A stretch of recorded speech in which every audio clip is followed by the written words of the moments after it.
ہمارے دو دشمن ہیں جو ہمیں جادہ مستقیم سے ہٹانے کے لیے دن رات کوشاں ہیں، ایک نفس اور دوسرا شیطان۔ نفس اور شیطان دونوں دشمن ہمیں راہ حق سے ہٹانے کے لیے دن رات جد و جہد میں ہیں اور ہمارے خلاف مساعی جد و جہد اور محنت کر رہے ہیں۔ ان میں جو نفس ہے وہ بڑا دشمن ہے یا شیطان بڑا دشمن ہے؟ عمومی طور پہ تو یہ کہا جاتا ہے کہ شیطان نے ہمیں ورغلا دیا، لیکن شیطان جب خود ورغلایا گیا، شیطان جب شیطان بنا تو اس وقت کوئی دوسرا شیطان تو نہیں تھا جس نے شیطان کو ورغلایا، وہ نفس تھا جو شیطان کو بھی شیطان بنا۔ نفس نے اندر سے سر اٹھا کے کہا تھا نا، انا خیر منہ، میں بہتر ہوں، اور باقاعدہ دلیل کھڑی کر لی اس کے نفس نے، خلقتنی من نار وخلقتہ من طین، مجھے تو نے آگ سے پیدا کیا ہے، اسے تو نے مٹی سے پیدا کیا۔ مٹی افضل نہیں ہوتی، مفضول ہوتی ہے، اور آگ اٹھتی ہے اوپر کو جاتی ہے، یہ افضل ہے، لہٰذا افضل مفضول کو سجدہ کیسے کرے؟ میں سجدہ نہیں کروں گا۔ باقاعدہ اس کے نفس نے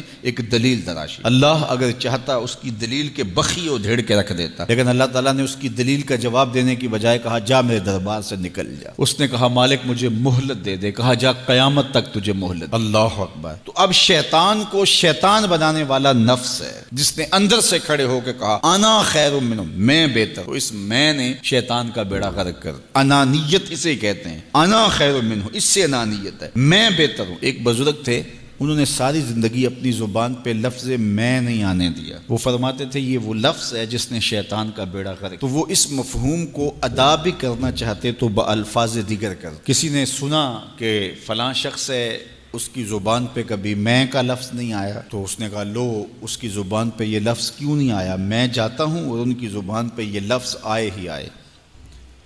ہر شخص کی اپنی ترجیحات ہوتی ہے۔ ایک مہم پہ نکلا کہ ان کی زبان پہ لفظ میں لے کر آنا۔ گیا، حضرت بیٹھے تھے، حضرت ایک مسئلہ پوچھنے آیا ہوں۔ بیٹا پوچھئے۔ کہا شیطان کو کس چیز نے برباد کیا تھا؟ حضرت اب تو بولیں گے نا کہ میں نے اس کا بیڑا غرق کیا تھا، تو کہوں گا جیسے بھی زبان پہ لفظ تو آ گیا، اور شیخ بھی بڑے سمجھدار تھے، سمجھ گئے اس کی نیت کے کھوٹ کو کہ یہ کیوں آیا ہے اور یہ مسئلہ کیوں پوچھ رہا۔ ہر مسئلہ تفہیم کے لیے نہیں پوچھا جاتا، اس کے مقاصد اور بھی ہوتے ہیں، اور اہل اللہ کو اللہ نے وہ بصیرت دی ہوتی ہے جو سائل کے انداز سے سمجھتے ہیں کہ اس کے مقاصد۔ تو کہا حضرت پوچھنے آیا ہوں کہ شیطان کو کس چیز نے برباد کیا؟ حضرت فرمانے لگے نماز کا ٹائم ہو گیا، ابھی جماعت کھڑی ہونے والی ہے، نماز کے بعد اس پہ بات کر۔ خیر نماز ہوئی، سلام پھرا تو حضرت خود فرمانے لگے کسی نے پوچھا تھا کہ شیطان کو کس چیز نے برباد کیا؟ جواب دینا چاہ رہا ہوں کس نے پوچھا تھا؟ جھٹ کھڑا ہو گیا میں نے۔ کہا بس اسی نے اس کا بیڑا غرق کر دیا۔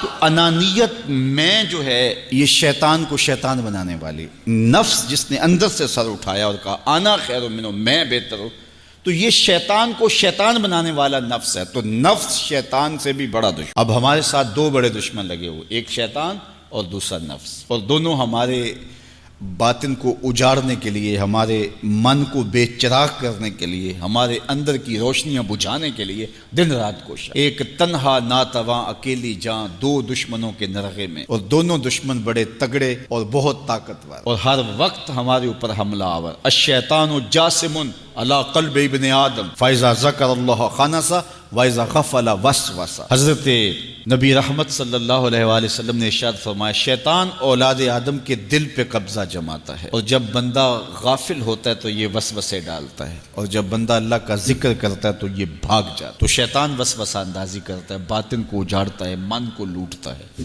نفس اور شیطان دو بڑے دشمن تھے جو ہمیں جادہ مستقیم سے بہکانے کے لیے دن رات کوشاں تھے۔ اب اللہ کا کرم دیکھیے، اذا دخل رمضان سلسلۃ الشیاطین، جب ماہ سیام جلوہ فراز ہوتا ہے تو شیاطین جکڑ دیے جاتے ہیں۔ جو ہی ماہ سیام شروع ہوتا ہے، چاند طلوع ہوتا ہے تو شیاطین جکڑ دیے جاتے ہیں، پورا مہینہ وہ آزاد نہیں رہتے، جکڑ دیے جاتے۔ سلسلۃ الشیاطین، یہ جو مسجدوں کے دروازے کھل گئے، جہاں 1.5 صف ہوتی تھی وہاں 5 صف تراویحوں میں ہیں، تو یہ شیطان کے بند جانے کی وجہ سے۔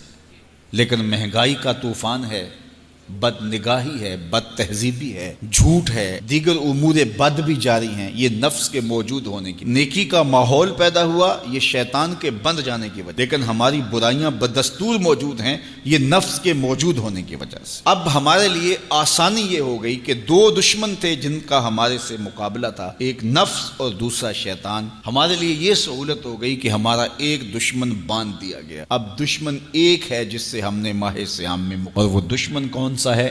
نفس۔ اب نفس کا مقابلہ اتنا آسان بھی نہیں، یہ بہت ڈاڈا دشمن ہے، اندر کا دشمن ہے، گھر کا بھیدی ہے۔ باج فقیراں کسے نہیں ماریا، باہو ظالم چور اندر داہو۔ یہ بڑا سخت اور بڑا شدید قسم کا دشمن ہے۔ یہ اس کی چالیں بہت باریک، شیطان کی چالیں بھی بڑی باریک ہیں اور نفس کی چالیں اس سے بھی زیادہ باریک۔ اب کیسے مقابلہ کریں گے؟ شیطان بھی ہماری متاع عمل کو لوٹنا چاہتا ہے، حتیٰ کہ ہمارے ایمان کو برباد کرنے پر تلا ہوا ہے، اور نفس بھی چالیں چل رہا ہے، اور ہم اپنی زندگی لاؤبالی میں گزارتے چلے جا رہے ہیں۔ ہمیں پتہ ہی نہیں کہ ہم موت کے کتنا قریب ہو رہے ہیں، اور شیطان ہمارے اوپر، نفس ہمارے اوپر حملہ آور ہے، اور یہ چاہتے ہیں ٹھیک ہے یہ چلتا رہے، یہ رسمی زندگی گزارتا رہے، کوئی بات نہیں، اس کے اندر کو ہم لوٹ لیں، اور یہ دونوں دن رات لگے ہوئے۔ ماہ سیام آیا تو ہمارا ایک دشمن بند گیا، ہمیں تھوڑی سی سہولت مل گئی، اب ایک ہی دشمن باقی ہے جس سے مقابلہ کرنا باقی ہے، اور وہ ہے نفس۔ اب نفس سے مقابلہ کیسے ہوگا؟ تو کسی ایکسپرٹ سے پوچھیں کہ جناب نفس ہے، ہم کمزور ہیں، شیطان دشمن ہمارا بندہ ہوا ہے، 2 محاذ کھلے تھے تنہا جان کے لیے، ایک محاذ بند ہو گیا، اب ایک ہی محاذ ہے، مقابلہ کرنا ہے تو کیسے کرنا؟ اللہ اکبر۔ تو ہم اقبال کی بارگاہ میں عرض کیا کہ آپ بتائیے۔ وہ کہنے لگے میں آپ کو اپنے مرشد مولانا رومی کے پاس لے جاتا ہوں۔ رومی کے پاس اقبال لے کر کے گئے تو رومی نے کہا کہ میں آپ کو ایک اور شخص کا پتہ بتاتا ہوں، اور وہ اتنا کامل ہے اور اس شعبے میں اس قدر ایکسپرٹ ہے۔ اس نے کہا ہفت شہر عشق را اتار گشت ما ہنوز اندر خمیں یک کوچام۔ عشق کے 7 شہر حضرت شیخ فرید الدین اتار گھوم چکے ہیں، اور ہم پہلے شہر کی پہلی گلی کے کونے میں کھڑے ہیں۔ یعنی اتنا بڑا شخص شیخ فرید الدین علیہ رحمہ، تو کہا وہ بتائیں گے تمہیں کہ نفس کا مقابلہ کیسے کرنا ہے۔ رومی کہتے ہیں کہ وہ میرے بھی استاد ہیں، رومی کہتے ہیں کہ وہ میرے بھی ہادی و مرشد ہیں۔ جس عشق کے شہر میں داخل ہوا ہوں اور ابھی کونے پہ کھڑا ہوں، اس طرح کے 7 شہر وہ گھوم کے بھی آئے ہیں۔ آؤ ان سے پوچھتے ہیں کہ جناب نفس قابو کیسے کریں؟ تو شیخ فرید الدین اتار نے کہا نفس نتواں کشت الا باسے چیز بات گوئم یاد گیرش اے عزیز۔ نفس نہیں مرتا، لیکن 3 اسلحے اگر آپ کے پاس ہوں تو یہ نفس ٹھہر بھی نہیں سکتا۔ غور سے سن لیجئے، روحوں میں اتار لیجئے، اور زندگی میں ہمارا مقصد ہے اس نفس کا مقابلہ کرنا۔ شیطان کا مقابلہ کرنا بھی ہمارا مقصد ہے، اور نفس کا مقابلہ کرنا بھی ہمارا مقصود زندگی ہے۔ ساری زندگی فریب میں ہم میں نہیں گزارنی، زندگی تیزی کے ساتھ گزر رہی ہے اور ہم آغوش موت میں اترنے والے ہیں۔ تو یہ ڈاڈے دشمن ہماری متاع عمل لوٹ رہے ہیں، ہمارے کیے ہوئے عمل کو عجب سے، تکبر سے، ریاکاری سے برباد کر دیتے ہیں۔ ہمیں پہلے عمل کی طرف جانے نہیں دیتے، پھر عمل کے اندر وسوسے ڈالتے ہیں، پھر عمل ہو جائے تو اس کو پھر برباد کرنے کی کوشش کرتے ہیں۔ کتنے ڈاڈے دشمن ہیں جن کے نرغے میں ہم پھنسے ہوئے ہیں۔ تو پھر ہمیں کوئی بندہ مل گیا ہے جو بتا رہا ہے کہ جناب اس کا مقابلہ ایسے کریں گے، تو پھر آج کی سن لیں ہم اور غور کر لیں اور اپنے اندر اتریں۔ تو شیخ فرید الدین اتار ہمیں بتا رہے ہیں، تو سنیے وہ کیا کہہ رہے ہیں۔ نفس نتواں کشت الا باسے چیز، نفس نہیں مرتا، یہ بڑا ڈاڈا ہے، لیکن 3 اسلحے اگر آپ کے پاس ہوں تو یہ ٹھہر بھی نہیں سکتا۔ وہ 3 اسلحے کون سے ہیں؟ خنجر خاموشی و شمشیر جو، نیزائے تنہائی و ترک ہجو۔ ایک خاموشی کا خنجر، دوسرا بھوک کی تلوار، اور تیسرا تنہائی کا نیزہ۔ یہ 3 اسلحے تمہارے پاس ہوں تو پھر نفس ٹھہر بھی نہیں سکتا۔ خاموشی کے خنجر سے نفس پہ وار کیا جا سکتا ہے۔ میرے اور آپ کے آقا و مولا نے فرمایا من سامتا نجا، جس نے خاموشی اختیار کی وہ نجات پا گیا۔ ہماری زندگی کے جتنے بھی برے اعمال ہیں ان میں سے سب سے زیادہ برے اعمال ہماری زبان کرتی ہے۔ ہمارے ہاتھ بھی گناہ کرتے ہیں، کسی پہ ظلم کریں تو گناہ کرتے ہیں، ہمارے پاؤں بھی گناہ کرتے ہیں، برائی کے اڈے پہ چل کے جاتے ہیں، ہماری آنکھیں بھی گناہ کرتی ہیں، ہماری سوچیں بھی گناہ کرتی ہیں، ہم حرام کمائیں کھائیں تو پیٹ بھی ہمارا گناہ کرتا ہے، لیکن سب سے زیادہ گناہ ہماری زبان کرتی ہے۔ جھوٹ یہ بولتی ہے، غیبت یہ کرتی ہے، بہتان یہ لگاتی ہے، گالی گلوچ سب و شتم یہ کرتی ہے، گلے شکوے کا انداز، ناشکری کا لہجہ یہ اختیار کرتی ہے۔ اسی لیے میرے اور آپ کے آقا و مولا نے فرمایا جو تمہارے 2 جبڑوں کے درمیان ہے، یعنی تمہاری زبان، اور جو دو ٹانگوں کے درمیان ہے تمہاری پارسائی کی جگہ، ان دو چیزوں کی تم مجھے ضمانت دے دو، میں محمد تمہیں جنت کی ضمانت دے دیتا ہوں۔ تو اپنی زبان کی حفاظت کرنی ہے۔ دیکھیے یہ سننے کے لیے چیزیں نہیں ہیں محض، بلکہ ان پر ہم عمل کریں، اور آج سے ہی دیکھیے یہ موسم رحمت ہے، رحمت کی برکھا برس رہی ہے، اور یہ موسم نور ہمارے سیکھنے کے لیے ہے۔ تو ہم اپنے نفس کو کیسے قابو کریں گے؟ دو دشمن تھے، ایک بندھا ہوا ہے، چھوٹ کے کچھ نہیں کر سکے گا اگر نفس کو قابو میں کر لیا، اور اگر ہم نفس کنٹرول نہ کر سکے وہ تو جہنم کی آگ میں اور زنجیروں میں جکڑا ہوا پیچ و تاب کھا رہا ہے کہ یہ جو ٹوپیاں پہنے ہوئے مسجدوں میں جاتے ہو نا، میں عید کے دن نپٹ لوں گا تم سے، وہ تو اور نفس کے ساتھ مل کے ہمارا بیڑا غرق کرے گا اور ہمیں اور دور کر دے گا، اور ہماری باطنی اساس اور بنیاد اور کمزور کر دے گا۔ اس لیے ضرورت ہے کہ ہم اپنے نفس کو ان دنوں کے اندر کمزور کریں۔ اس کا پہلا نسخہ کیا ہے؟ خاموشی کا خنجر۔ آپ جب خاموشی اختیار کریں گے، زبان کو صرف ضرورت کے لیے استعمال کریں گے، تو پھر نتیجہ کیا ہوگا کہ آپ کے گناہ بہت کم ہوں گے، جھوٹ کم ہوگا، غیبت نہیں ہوگی، بہتان تراشی نہیں ہوگی، دیگر اعمال جو زبان کے ذریعے سے صادر ہوتے ہیں اور ہم گناہوں میں اضافہ کرتے چلے جاتے ہیں، تو زبان کو اگر کنٹرول میں کر لیں گے۔ اللہ اکبر۔ حضور علیہ الصلوۃ والسلام نے زبان کے کنٹرول کرنے کی تلقین کی، اور یہ بغیر ہڈی کے گوشت ہے، اس کو سنبھال لیا جائے۔ 32 دانتوں میں جکڑ کے رکھی گئی زبان ہے، لیکن یہ پھر بھی قابو میں نہیں رہتی۔ اس کو کنٹرول میں کر لو، اس کو قابو میں کر لو۔ ایک روایت میں آتا ہے جب صبح ہوتی ہے تو سارے اعضائے بدنیاں زبان کے آگے ہاتھ جوڑتے ہیں کہ بی بی تو نہ کچھ کرنا، تیری وجہ سے ہم سزائیں کاٹیں گے اور اذیتیں پائیں گے۔ تو زبان کو قابو میں کرنا، اور اس کا علاج کیا ہے؟ خاموشی۔ من صمت نجا، جو خاموش ہوا وہ نجات پا گیا۔ خنجر خاموشی، خاموشی کا خنجر ہو تو نفس کے لیے بہت بڑا وار ہے۔ دوسری بات، شمشیر جو، بھوک کی تلوار۔ بھوک کے ذریعے نفس کشی ہوتی ہے۔ نفس کا مقابلہ بھوک سے ہم کر سکتے ہیں، چونکہ جب بھوک ہوگی تو اس وقت بہت ساری خواہشات جو ہیں وہ دم توڑ جائیں گے۔ اللہ کے محبوب علیہ السلام کا ایک فرمان سنیے، بالخصوص نوجوانوں کے نام۔ یا معشر الشباب من استطاع منکم الباء فلیتزوج فإنہ اغض للبصر واحسن للفرج فمن لم یستطع فعلیہ بالصوم فإنہ لہ وجاء۔ فرمایا اے جوانوں کے گروہ، تم میں سے جو نکاح کرنے کی طاقت رکھتا ہے وہ دیر نہ کرے، جلدی نکاح کر لے۔ کیوں کہ نگاہ اور پارسائی کی جگہ کا محافظ ہے، تمہاری نظر کو بھی محفوظ کرے گا اور تمہاری پارسائی، تمہاری عصمت کے جوہر کو بھی محفوظ کرے گا۔ تو اگر کسی کے پاس استطاعت ہے تو وہ نکاح کرنے میں دیر نہ کرے۔ فَإِن لَمْ يَسْتَطِعْ، اور اگر کوئی طاقت نہیں رکھتا، اس کے حالات ایسے نہیں ہیں کہ وہ نکاح کر پائے، فَعَلَيْهِ بِالصَّوْمِ، تو فرمایا وہ کثرت کے ساتھ روزے رکھے۔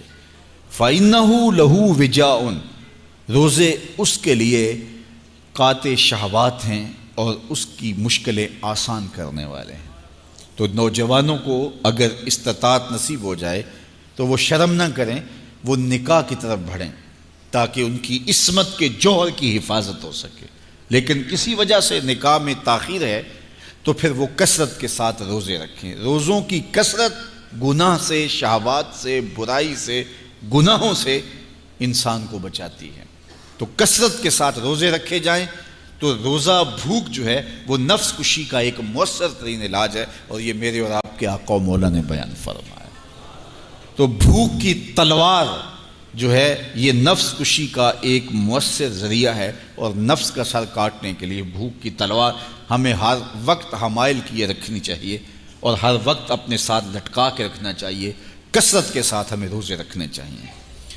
تیسری بات فرمایا نیزہ تنہائی، تنہائی کا نیزہ۔ جب آپ عمومی طور پہ مجلسی زندگی میں ہوں گے تو بہت ساری خطائیں اور بہت سارے گناہ مجلسی زندگی میں آپ سے سرزد ہوں گے، تو جب آپ تنہائی اختیار کر لیں گے تو بہت سارے گناہوں سے بچ جائیں گے۔ حضرت شاہ نقشبند بخاری علیہ رحمہ فرماتے ہیں کہ فقیر کے لیے سب سے بہتر جگہ اللہ کا گھر مسجد ہے، یا پھر کامل شیخ کی صحبت ہے، یا پھر تنہائی ہے۔ چوتھی جگہ سوائے ہلاکت کے اور کچھ نہیں ہے۔ العافیۃ فی العزلہ، عزلت میں، تنہائی میں عافیت رکھی گئی ہے۔ اس لیے اپنے آپ کو ایسے ہجوم میں، ایسی جگہوں پہ لے جانے سے روکیں، اپنے آپ پر ضبط کریں جہاں نظر پاک نہیں رہتی، جہاں خیال کی پاکیزگی کا سامان نہیں رہتا، اور جہاں آپ کی جو ہے وہ آپ کی زبان محفوظ نہیں رہتی۔ دوستوں کے ساتھ بیٹھیے، آپ عزیزوں رشتہ داروں کے پاس جائیے، ضرور ملاقات کیجیے، لیکن اس کا ایک اعتدال ہونا چاہیے۔ اگر آپ سمجھتے ہیں کہ کسی جگہ جاتے ہوئے، کسی جگہ پہنچ کر آپ کی نظر میں پاکیزگی نہیں رہے گی، خیالات میں گندگیاں گردش کرنے لگ جائیں گی، سوچوں میں آوارگی آنے لگ جائے گی، تو وہ شادی کی تقریب ہو یا کوئی اور تقریب ہو، وہاں جانے سے اپنے آپ کو روک لیں، کیونکہ وہاں جا کے آپ اپنا کوئی فائدہ نہیں کر رہے، اپنا نقصان کرنے جا رہے ہیں۔ تو جہاں آپ کو یقین ہو کہ آپ وہاں اپنے آپ کو بچا نہیں پائیں گے، اپنی حفاظت نہیں کر پائیں گے، تو وہاں سے تنہائی بہتر ہے، وہاں سے عزلت بہتر ہے۔ تو یہ تین چیزیں ہم اگر کر لیں تو یہ نفس کشی کا ایک مؤثر ذریعہ ہے۔ اب ماہ صیام کے اندر اللہ تعالیٰ یہ تینوں چیزیں ہمیں نصیب کرتا ہے۔ ہم زیادہ بولتے نہیں ہیں، روزے سے ہوتے ہیں، بلکہ فرمایا اگر تم سے کوئی شخص بحثے، کوئی الجھے، کوئی لڑائی کرنا چاہے، بدتمیزی کرے، تو اس سے کہو انی صائم، میں روزہ رکھا ہوا ہے۔ اور اسی طرح بھوک تو میسر ہوتی ہی ہوتی ہے، اور تیسری بات کہ عزلت بھی میسر ہو جاتی ہے، اس میں آپ ذکر کے لیے، فکر کے لیے، روزے میں آپ تلاوت کلام مجید کے لیے تنہائی اختیار کرتے ہیں۔ تو گویا روزہ ایک ایسی تربیتی ورکشاپ ہے کہ جس کے ذریعے سے آپ کے نفس کی تہذیب ہو جاتی ہے۔ جب نفس قابو میں آ گیا، نفس کنٹرول میں آ گیا، نفس کو آپ نے کمزور کر لیا، تو شیطان چھٹ کے بھی کچھ نہیں کر سکے گا، کیونکہ شیطان ہمارے اوپر حملہ کرتا ہے نفس کے ذریعے سے۔ باہر کا دشمن ہے اور نفس اندر کا دشمن ہے۔ ہمارے دیہاتوں میں چوری ہو جائے نا تو بوڑھے بزرگ مل کے بیٹھ جاتے ہیں کہ بتاؤ چوری کیسے ہوئی، تو ایک نقطے پہ سارے متفق ہوتے ہیں، اور وہ نقطہ یہ ہوتا ہے کہ کوئی اندر کا بھیدی ضرور ہے۔ جب تک کوئی اندر کا بندہ نہیں تو باہر سے کوئی آ کے از خود چوری نہیں کر سکتا، تو کوئی اندر کا بندہ ضرور موجود ہے۔ نفس اندر کا بھیدی ہے اور شیطان باہر سے آ کر حملہ آور ہونے والا ہے۔ اس لیے شیطان کو اندر آنے کا موقع نفس دیتا ہے۔ نفس کو ہی کمزور کر لیجئے، وہ آپ کا ساتھی بن جائے، نفس امارہ، نفس مطمئنہ بن جائے، اور وہ نفس جو برائی کا حکم دیتا ہے وہ نفس امارہ کہلاتا ہے، اور جب وہ کثرت ذکر سے، عبادت سے نفس مطمئنہ بن جاتا ہے تو پھر وہ شیطان کے لیے رکاوٹ کا ذریعہ بن جاتا ہے، اور آپ کی زندگی محفوظ ہو جاتی ہے۔ اور یہ ہمارا کام ہے، یہ ہمارے کرنے کا وظیفہ ہے۔ دیکھیے حضرت انسان کو اللہ نے اختیار دیا، زندگی دی، فہم دیا، ادراک دیا، گناہ کی قوتیں اور نیکی قوتیں ساری اس کے ساتھ لگی ہوئی ہیں۔ اس نے صرف ایک لا ابالی شخص کی طرح زندگی نہیں گزارنی کہ جو سامنے آ گیا کھا لیا اور جو زبان پہ آ گیا بول دی، ایسا نہیں ہے۔ یہ تو انسان ہے، اس کو تو اپنی زندگی کی راہیں خود متعین کرنی ہے کہ میری دنیا آخرت کے لیے نفع بخش کیا چیز ہے اور نقصان دہ کیا چیز ہے۔ انا ہدیناہ السبیل اما شاکرا و اما کفورا، کہ ہم نے اس کو دونوں راہیں دکھا دی، وہدیناہ النجدین، اس کو پتہ ہے یہ اچھائی ہے یہ برائی ہے، اس نے اس سے اجالنا ہے اپنے اندر کو اور اپنے باطن کو سنوارنا ہے۔ تو ماہ صیام ہمارے لیے موسم رحمت اور موسم نور ہے، جو ہمارے اندر کی روشنی کا سبب اور ذریعہ ہے۔ تو آئیے یہ موسم اللہ نے ہمیں نصیب کیا، قرآن مجید کی کثرت سے تلاوت کریں، نفس کمزور ہوگا، تنہائی اختیار کریں، نفس کمزور ہوگا، اپنی زبان پہ قابو کر لیں، نفس کمزور ہوگا، بھوک تو ہم روزے کی وجہ سے کاٹتے ہی کاٹتے، نفس کمزور ہوگا۔ اب شیطان چھٹ کر بھی عید کے دن ہمارا کچھ بگاڑ نہیں سکے گا اگر ہم نے اپنے نفس پہ قابو پا لیا، اور اگر نفس پہ قابو نہ پا سکے تو شیطان تو پھر پیچ و تاب کھا رہا ہے، اور وہ ہمارے اوپر پھر اور زور و شور کے ساتھ حملہ ہوگا اور ہماری متاع عمل کو لوٹ لے گا۔ تو پھر کیا فائدہ ہوا کہ سارے مہینے کی محنت کی، عید کے دن، عید سے 4-5 دن بعد ہم نے لٹا دی، تو فائدہ کیا ہوا؟ اللہ نے اس عورت کی مثال بیان کی ہے قرآن میں جس کا توازن ذہنی ٹھیک نہیں تھا، اور وہ سارا دن سوت کاٹتی رہتی تھی اور شام کو اپنے ہاتھوں سے توڑ دیتی تھی۔ تو کہا کہیں ایسا نہ کرنا کہ تم بھی اس عورت کی طرح ہو جاؤ کہ اپنے ہاتھ سے کاتا ہوا سوت اپنے ہاتھوں سے ہی توڑ دو۔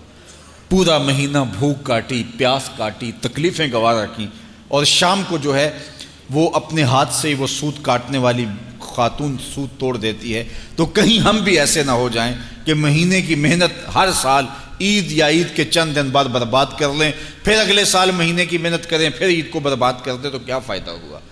تو ہم نے جو نعمت سمیٹی ہے، جو چیز دی ہے، جو چیز حاصل کی ہے، اس کو جذب کر لیں روح کے اندر، اس کو اپنے من کے اندر اتار لیں۔ اہل ایمان کو ایک دعا تلقین کی گئی ہے، وہ کیا دعا کرتے ہیں؟ ربنا لا تزغ قلوبنا بعد اذ ہدیتنا، اے اللہ ہدایت کے بعد ہمارے دل کو پھر دوبارہ ٹیڑھا نہ کر دینا۔ اگر ہدایت دی ہے تو وہ نصیب ہی رہے، وہ من میں جذب ہو جائے، وہ روح میں اتر جائے۔ تو میں اور آپ اپنی زندگی کو اللہ اور اس کے رسول کے نام پہ لگایا ہے، تو پھر اپنی ساری زندگی کو اللہ اور اس کے رسول کے نام پہ لگا دیں۔